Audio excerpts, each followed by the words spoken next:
আমার ঘরের পূব দিকের জানালায় যে দুটো ঘুঘু পাখি ডিম পেড়েছে তোমাদেরকে দেখিয়েছি। ওরা কিন্তু এখনো দিব্যি ওখানেই আছে। আর ওরা আছে বলে আমি ওই টবটাতে এখনো জল দিতে পারিনি। গাছটায় বেশ কিছুদিন হলো জল পড়েনি। প্রত্যেকবার জানালা বন্ধ আর খোলার সময় আমি একবার করে ওদেরকে দেখে নিই, আর খুব সাবধানে বন্ধ করি আর খুলি যাতে ওদের কোনো ডিস্টার্ব না হয়।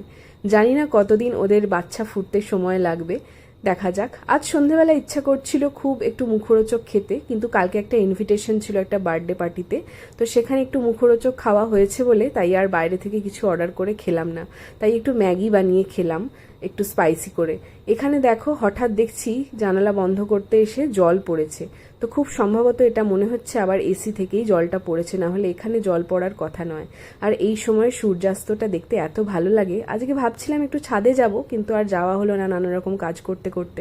এই এসিটা কেনার পর থেকেই দেখছি এই সমস্যাটা বারবার হচ্ছে। এই নিয়ে কতবার যে লোক ডাকলাম, তোমাদেরকে দেখিয়েওছি ভিডিওতে। সার্ভিস সেন্টার থেকে লোক এসে ঠিক করে দিয়ে গেল, আবার দেখি যাকে তাই। কেন যে এত জল পড়ার সমস্যা হয় জানি না বাবা।